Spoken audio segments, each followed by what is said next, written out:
There is a lot to talk about today, but let's start off with some what the hell news. It was the most requested story on the text line for the past 12 hours. Let's talk about this Cenat situation. And for those who don't know, Cenat is arguably one of the biggest streamers in the world right now. And he's in the middle of this marathon stream subathon where he became the most subscribed streamer in the world. But now we're seeing people yell, what the hell, that was messed up, or ban Cenat. And the reason they're saying that right now is because there was a stunt aired on his stream where it appeared that Kai pulled a rope that then hung someone. Because like I said, Kai's been doing this subathon, and last night he was joined by a magician by the name of Max Major, who seemingly had a surprise trick for him. Because when Kai walked outside to find Max, Max was already on a platform accompanied by 3 nooses, which resulted in this reaction. Yo, what? Bro, what is wrong? Max, what the are you doing up there, Max? And then, as they got closer to Max, he explained the stunt, noting that there were 3 nooses up there with him and 3 cords with handles down by Kai. And in this setup, the way it's shown is that even though Kai couldn't see what cord belonged to which noose, he was going to pull one when Max told him to. Notably, Max attached to one of the nooses, but first, he also warned the audience. I have to say that I'm a professional. This is my decision to do this. I'm supervised by professionals.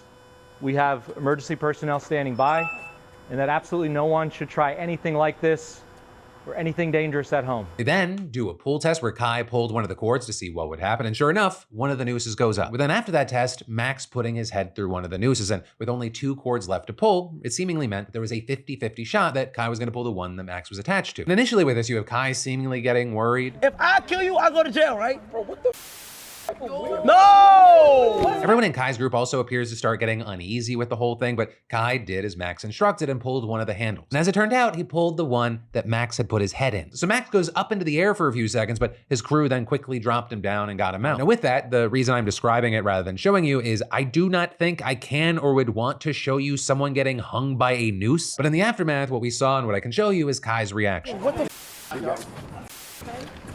Need you guys to go back to the house. Wait, no. Oh my God. No. I might get banned. I need you guys to go back. Oh, my heart hurts. We need to clear the way so that they can get in line. Oh my God. Yo, what? I get banned. Is he good? It's gotta be a prank. It has to be a prank. Max still laying in the box. Bro, I just pulled a... All my life, I didn't mean to pull the wrong cord. All my life. Kai's team then's instructed to go back inside. Kai continues to wonder if he was pranked, asking is Max okay? And then he finds a note from Max instructing him to watch a video where he essentially explains that the whole thing was pre-planned. If you're watching this, that means that something has gone terribly wrong. But what you don't know is that was all according to my plan. You see, at the start of my performance, I said that tonight was all about choices.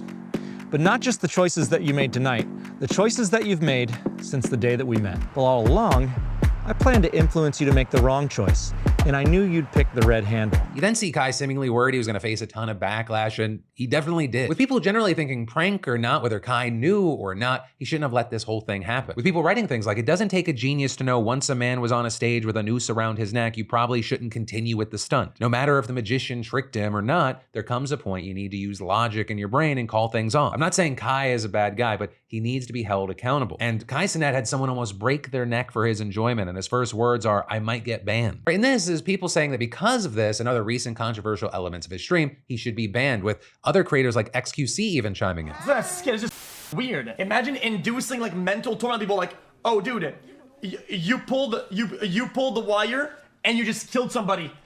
Oh, it's a sticky note. It's just a prank. Now with this, understand you do have people defending Kai, saying, you know, he didn't know it was gonna happen, he got set up, some think that Max was intentionally sabotaging him. Though there, we've seen some pushing back, speculating that every element was staged. With this, you know, others are more mad at Max, calling him out in his YouTube comments, saying that he owes Kai and his viewers an apology for this prank. But as far as my opinion, I'm not inside Cenat's brain. I don't know if he was in on it or not. It seems crazy that he would do it, but I also do not know him as a person. But I do find myself agreeing with the argument that even just seeing the setup for this would have been enough to kill this, right? I mean that either way you look at it. One, purely on Max's side, right? I think just as a concept, fake accidental hanging prank, fucking loser of a concept. As well as then on the other end, the 50-50 will he get hung challenge. Insane concept. Like, I cannot imagine how hard it is to come up with new, interesting ideas for 30 days straight of nonstop streaming. But I mean, just like, holy shit, what a spectacular disaster. You know, with that, I gotta ask, what are your thoughts here? And also let me know if you're familiar with Kai or not. What are your thoughts on the people alleging that Kai was in on it or not? Also, if you didn't know, what are your thoughts about him even participating once he saw the setup? Or with a situation, do you end up falling in the camp of seeing Kai as the victim here? He trusted someone that did something fucked up. Let me know what you're thinking and why. But then we should talk about how Elon Musk and X have jumped into the middle of this whole InfoWars onion situation, right? And all of it kind of centers around the idea of you not owning your X account, because that's basically what the company is saying in a new legal filing in the bankruptcy case of Alex Jones, the man behind InfoWars. Right? And that because in 2022, a judge ordered Jones to pay more than $1.4 million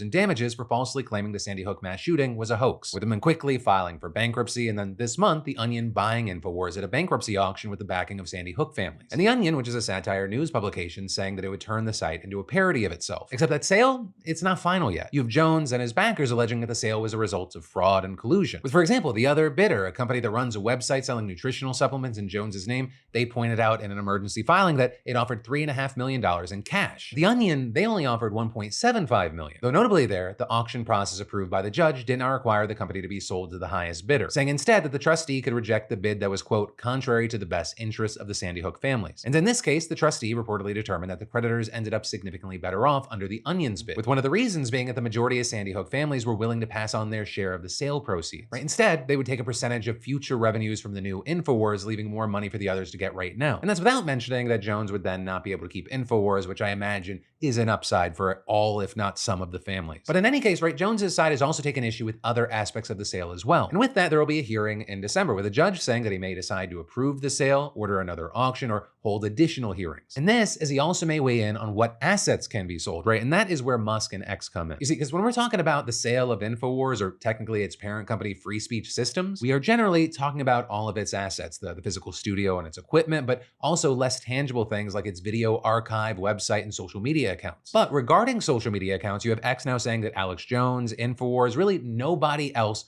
actually owns those accounts. With the company writing, X Corp's terms of service make clear that it owns the X accounts, as the terms of service is explicit that X Corp merely grants its users a non-exclusive license to use their accounts. Ownership of the accounts remains with X Corp at all times. And so with that, while not opposing the sale in general, the company is opposing the, quote, sale or other purported transfer of any account used by Jones or FSS that is maintained on the X platform. And while with this, you had X acknowledging that the users own the content that they post, the company's argument could obviously have massive implications for the site's users. Now with this, Jones, for his part, who also had his X account previously reinstated by Musk, has been celebrating X's involvement in the bankruptcy proceedings, with him, for example, resharing one post saying, "So important X wins this one so we don't have an ungodly legal precedent set where as soon as you bankrupt someone with lawfare, you get to steal all their social media accounts." But then, on the other side of this, you have a lot of people reacting saying, what's really scary is X even making this claim in the first place. With, for example, one person writing, X's legal filing in the InfoWars bankruptcy case is both batshit crazy and also what you'd expect. It asserts that X owns every account, can do whatever it wants with them, and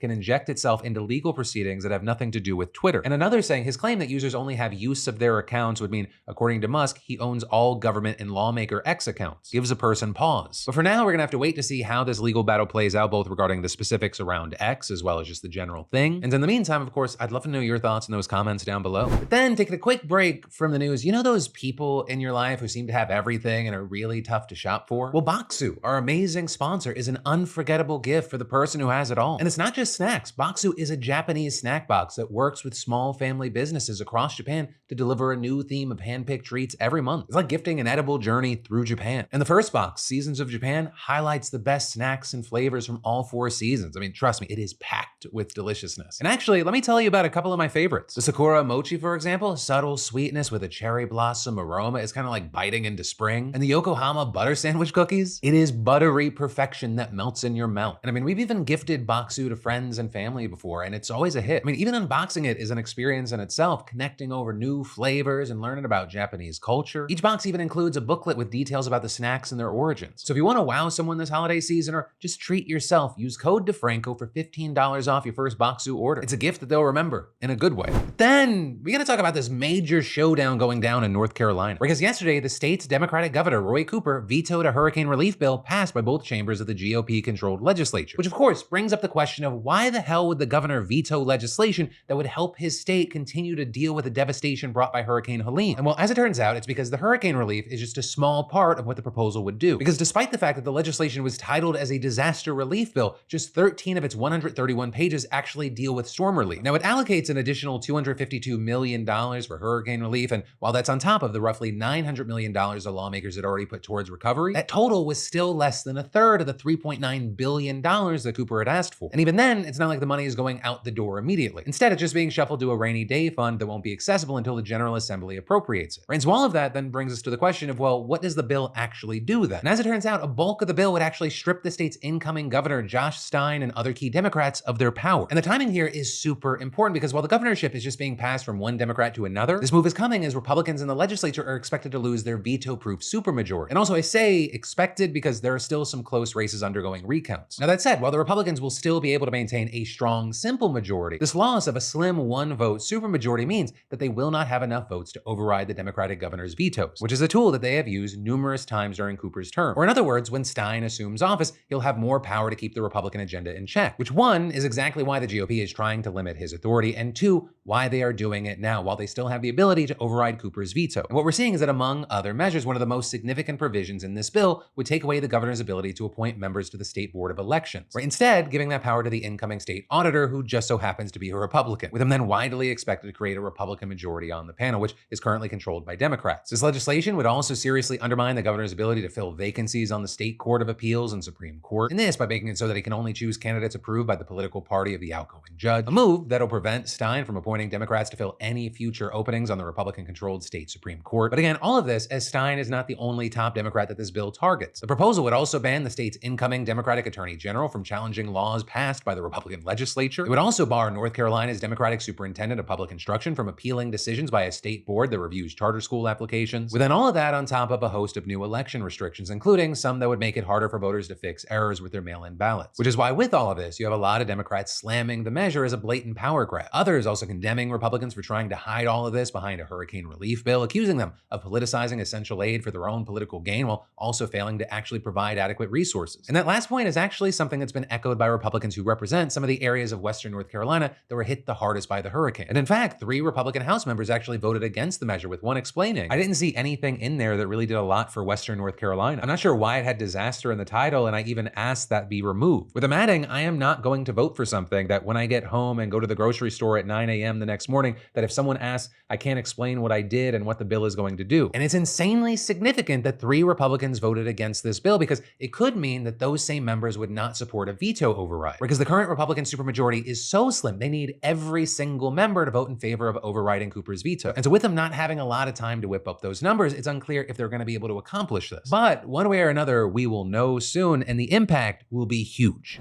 But then, with Christmas just around the corner, of course, it is that time of year again to buy kids choking hazards. That's right, we were all on the same page there. And I mean, what kid would not love these delicious looking sprinkle-sized beads that expand into squishy balls when placed in water or in a stomach maybe? Now, obviously I'm being sarcastic, though I say obviously because the times I'm sarcastic and people take it at face value, it hurts my brain. Because while 99.9% of people aren't buying toys because they're choking hazards, unfortunately, as many as 150,000 kids under 14 suffer toy-related deaths and injuries treated in emergency rooms every year. And this is choking's not the only risk, right? There's also lead and phthalate exposure, button-sized batteries, and flammable materials. And so you want to make sure that the gifts that you're getting this Black Friday, that they're safe. Like, I don't know, any of the stuff that's 40 to 70% off on beautifulbastard.com right now from now till December 2nd. Always be plugging. But it can often be very hard to tell what's actually safe. And as it turns out, there's actually a loophole in US trade law that makes it even harder. The de minimis exception. Right, de minimis is a Latin expression that means trivial or so minor that something can be disregarded. And so in trade, that means low value items which are allowed to enter the country tax and duty free and with less stringent inspections and paperwork than higher value imports. Right, it's meant to speed things up, right? Grease the wheels of trade for what's seen as more minor cargo. And this is a pretty normal thing, right? About 100 countries have de minimis exceptions, with the United States formally drawing the line at $200 in value. Then, late into his presidency, Obama signed a law raising the threshold to $800, which is one of the highest in the world. So from from 2014 to 2023, the number of de minimis shipments each year rose from 140 million to 1 billion, with them now making up some 92% of all cargo entering the United States and primarily coming from China. And so these customs and border protection inspectors, they just don't have the resources to deal with this never-ending avalanche of goods, especially if they're mislabeled, they're smuggled among other things, or they're counterfeit products. Now, to be fair here, the vast majority of Chinese toys, they're fine, especially if they're made by a reputable company. But a small minority of shady exporters, they aggressively exploit this loophole, and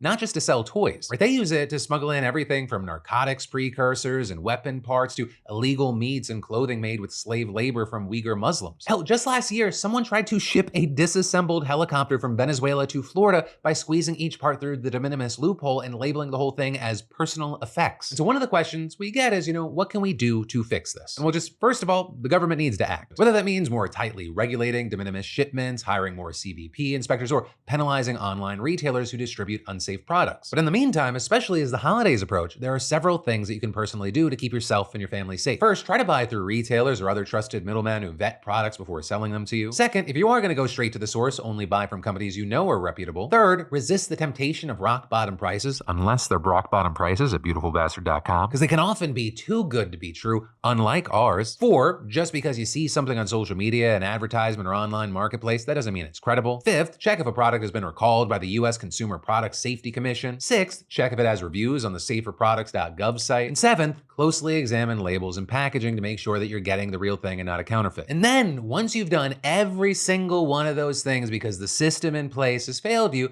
you can enjoy the fruits of global capitalism, knowing that your children are safe. Probably, maybe. Are they or really anyone ever truly safe? No. The answer is no. But now you know the specifics of why not here. So do what you will with that information. But then, taking a quick break from the news, the best part about Black Friday or Cyber Monday, scoring deals you wouldn't normally get. And today's sponsor, Raycon, they already have amazing deals on premium audio all year round. And they're taking things to the next level this Black Friday by offering up to 30% off site-wide. So if you haven't checked out their everyday earbuds, now is the perfect time. For starters, they have 32-hour battery life, perfect for long days on the go. I use mine for hikes, biking, lounging around, listening to podcasts, and they're great for travel with the active noise cancellation feature, right? Blocking out the unwanted noise. And they have multi-point connectivity, so you can easily pair them with 2 devices at once. Plus, they are so comfortable. No more earaches or earbuds falling out. And Raycon's everyday earbuds are available in a variety of fun colors, plus with cool protective case covers. Right? The designs complement the earbuds color perfectly and support wireless charging, so I don't even have to take the protective cover off to get 90 minutes of battery and just 10 minutes of charging. So it's time to save big for Black Friday and Cyber Monday. So just go to buyraycon.com/DeFranco today and get up to 30% off site-wide. That's right, you'll get up to 30% off everything on Raycon's website when you go to buyraycon.com/DeFranco. And remember, they offer a 30-day free return policy. But then, actually, for this next story, which is a very fun one, I need to do this at my other desk. I accidentally set the heat in this room 2 degrees higher than I wanted, and I feel like I might die. I'm a sensitive baby when it comes to inside temperatures, but here we go. Did you know that there's a cosmic war playing out among astrophysicists? Because if not, I want you to take a second to open your mind. We're gonna take a little deep dive into the expansion of the universe, starting with the fact that the universe is expanding. We know this. And as far as how we know, first of all, the faster an object, say a galaxy, moves away from us, the more the light we see from it stretches and appears more red. Or just think about when a cop car or a speeding vehicle of some sort races past you. The pitch of the siren or the engine increases as it gets closer and decreases as it goes farther away. Right, and so instead of distorting the frequency of sound, distant galaxies elongate the wavelength of light, shifting it to the red end of the spectrum. And with all this, in 1929, a vamp by the name of Edwin Hubble discovered that galaxies farthest from us actually appear redder than the ones closer to us, suggesting that they're moving outward faster as well, a discovery known as the cosmological red shift. And it led to the conclusions that 1, the universe is expanding, and 2, the universe must have started from a single unexpanded point. Hence, we get the Big Bang Theory. Now, astronomers, they all agree on those basic points, but where we're seeing the war play out is how fast the expansion is. Or because depending on how you try to answer that, you get different numbers. And so we'll start with a method that you might have heard about before, analyzing the cosmic microwave background radiation. Or basically, this is just the oldest light in the universe, and by measuring teeny tiny fluctuations in its temperature, scientists estimate the rate of expansion right after the Big Bang. And then from there, they extrapolate to the present, factoring in the influence of dark matter and dark energy to come up with the current rate. And that number is known as the Hubble constant. And it clocks in at 67 kilometers per second per megaparsec. Also, Also, before you start shitting your pants and crying, going, what are you saying? One, I understand that feeling. And two, it's actually not as complicated as it sounds. Right, so the first part, 67 kilometers per second, that's simple. It means that a galaxy moves 67 kilometers further from us every second. But remember, galaxies further away are moving faster than those nearer to us, right? So we have to adjust the rate of expansion as they travel outward. So for every megaparsec, or just over 3 million light years of distance, right, between Earth and another galaxy, that 67 kilometers number doubles, meaning that a galaxy 2 megaparsecs away recedes 134 kilometers per second, and 3 megaparsecs away recedes 201 kilometers per second, and so on. But for simplicity's sake, 67 is the Hubble constant given by measurements of the cosmic microwave background. But as it turns out, astronomers have come up with another method to calculate the expansion rate, and it actually takes the exact opposite approach. Right? Instead of starting with the oldest observable thing and coming to the present, this method starts with what's right in front of us and extrapolates outward and back in time. Right? So first, astronomers find a nearby star that's close enough and whose brightness is predictable enough that they can get a really solid measurement of its distance and velocity, with them usually picking a star called a Cepheid because it routinely pulses, and the pulse rate indicates its brightness and therefore its distance. Then, using that as a standard yardstick, astronomers leave behind the Milky Way and look for nearby galaxies that have Cepheids, as well as even brighter exploding stars known as Type 1a supernovae, or because when they explode, they have a predictable maximum brightness. So by comparing the distance measurement given by the Cepheid to the brightness given by the supernova, we can turn the Type 1a supernovae into our new standard yardstick, which is argued to be incredibly useful because it allows you to go even further, right out to further galaxies that don't have Cepheids. And so with this method, which is known as the cosmic distance ladder since each step builds off the last, one team of astronomers led by the Nobel laureate Adam Rees estimated that the Hubble constant is actually about 73, which, we don't have to break our brain with math here, is higher than 67. And when Rees repeated the same analysis using the data from the James Webb Telescope, which is far more precise than Hubble, he still got 73. And so with all that said, here is where the war begins. Because despite trying for over a decade, scientists haven't been able to solve this discrepancy. In fact, it's become such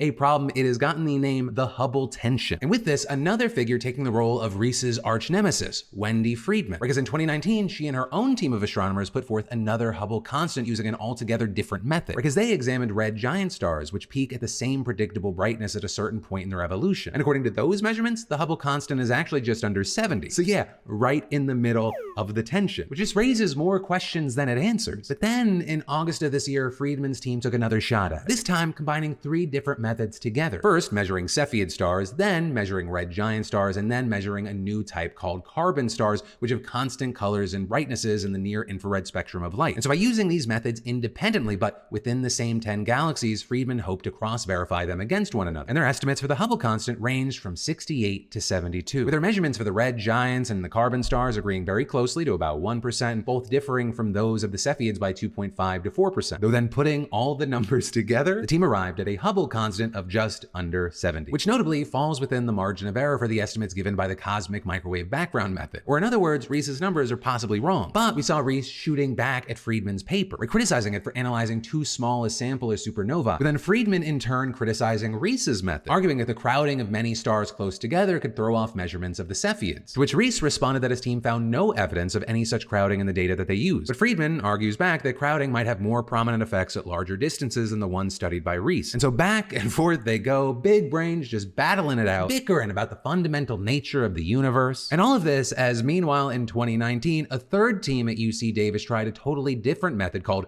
gravitational lensing to get the Hubble constant. And to be honest, I'm just gonna decline at this point to try to explain it. My brain is tired. There's a reason I make YouTube videos and I'm not duking it out with fucking Nobel laureates. But the important thing is they came back with a Hubble constant estimate of 77. So the question becomes, well, what do we do with all these conflicting numbers? And well, basically, there are 2 main ways to interpret this. The first is to claim that the 67 estimate, it's essentially correct and the others are wrong, whether because of errors in data or faulty methods. Or with that being the conclusion that Friedman tends to endorse, predicting that as more advanced telescopes hit the scene with more precise data, the whole Hubble tension thing is going to disappear. And in a way, to back her up, neither her nor Rees's latest studies have been peer-reviewed yet. And we've really only begun to analyze data from the James Webb Telescope, so further research could vindicate her suspicion. But then the second way to look at all this is to look at the higher numbers and go, no, I think those are correct. That the tension is very real. And therefore, something is deeply wrong with the standard model of cosmology, right? Because that initial 67 number, it's not just some random number, it is a foundation, right? The foundation of so much more of what we think we know about the universe, from its 13.8 billion year age to its 93 billion light year diameter. And also astronomers came to that number by using certain assumptions about the nature and distribution of dark energy, this mysterious force thought to be driving the expansion. So if the real Hubble constant, it turns out to be different, that could imply we need to radically rethink what we think we understand about physics. But for now, now, you know, normies like you and I, we have bigger things to deal with. But I think every now and then it serves us to look at the mysteries in the sky and just wonder. And of course, yeah, let the big brains battle it out. And these days, for some reason, with everything feeling so uncertain in so many different ways, the thing that used to make me feel so tiny and scared makes me feel free. But then finally today, I'd like to give a congratulations and also talk about yesterday. Starting with the congratulations to this week's SeatGeek prize winner, of course, $500 towards any tickets on SeatGeek. Now you can go see your favorite artist, sporting event, or play, and there's over 70,000 events to choose from. And for the rest of y'all, that's right, SeatGeek and the Daily Dip are still giving away up to $1,000 in tickets, and you should definitely enter today if you haven't already. And it's simply just add code PDS to your SeatGeek app profile for a chance at the weekly $500 prize, no purchase necessary. And in fact, $1,000 prizes are available to Daily Dip subscribers who add code PDS newsletter, doubling entries and winnings. So yeah, it's a no-brainer, get in on it. But then finally, as promised, let's talk about yesterday with some commentary. Starting with there being a lot of comments about that whole Drake situation, with people like Mitchell saying the Drake situation is the softest response to losing a rap battle. Might as well have told his mom to make Kendrick apologize. So you had people firing back saying, who says he hasn't already? Others adding, Not Like Us re-entering the charts is hilarious. I don't listen to either artist, but Not Like Us has me bopping here in Australia. Which yeah, as of this morning, Not Like Us is top 20 in Apple Music US, within the top 12 being songs from his new album. You also had others doubting Drake's claims, saying the second Not Like Us came out, hundreds of creators listened to it live to crowds of thousands each. There was no need to promote. And others seemingly called Drake a hypocrite for certain aspects of the story, saying things like, remember the time that Spotify had to hand out refunds to paying customers after it plastered ads for Drake all over its site? So there you had some saying probably why he knows exactly how they manipulated the streams, to be honest. Also, in those comments yesterday, there were a lot of people talking about that grandma AI. People like Nicholas, for example, saying the fact that grandma AI is realistic enough to be able to make scammers angry without realizing it's not a real person is funny. But there, you also had some saying the only problem is that the opposite is also possible, right? When they train AI to scam. Oh boy. Others adding that AI Granny is what we should be using AI for. Though this is others shared personal stories like, my mother is a daisy. She actually got a collection call for my son. She asked this woman so many questions, the woman finally got so overwhelmed that she ended the call after about 45 minutes. I got the same call and ended it quickly, but finding out mom drove her so nuts, as she has been known to do, made me deliriously happy. And finally, there was a decent amount of chatter around Ozempic and the Biden administration proposing that Medicare and Medicaid actually cover it. Though notably with limits in place, right? If someone is obese, they would be covered, but even if you're just technically overweight, you wouldn't be. And there we saw things like, I'm a board certified FM physician and practicing. I'm all about having Ozempic being covered for obesity by Medicare and Medicaid. And adding, when people have this argument that obese people shouldn't have access to medications to assist with weight loss and should use diet and exercise, which of course are the cornerstone to healthy lifestyle, what they're doing is backing people into a corner and saying that you have to lose weight only in the way I think you should, and then get mad at people for still being obese. Obesity is an incredibly complicated condition that goes beyond willpower and unhealthy lifestyle. But I'm also writing, the other thing to understand is that the Medicaid population is primarily underserved, low socioeconomic background. So by saying that they should not have access to a medication that people with money or other insurance types have access to, that is being a proponent of health inequity. We can't want people to be healthier and lose weight and then limit the options that they have. With them then closing by saying the other thing to understand is weight loss medications, and then listing out several, only reduce weight by a certain percentage. So diet and exercise are always concurrently recommended / implemented. But yeah, that is where, well, actually your final show of the week is going to end. Of course, like I mentioned, I'll be off for Thanksgiving, which on that note, I hope you have a good, or at the very least, not horrible Thanksgiving. But no matter what goes down, just remember, my name's Philip DeFranco. You've just been filled in. I love yo faces, and I'll see you right back here on Monday.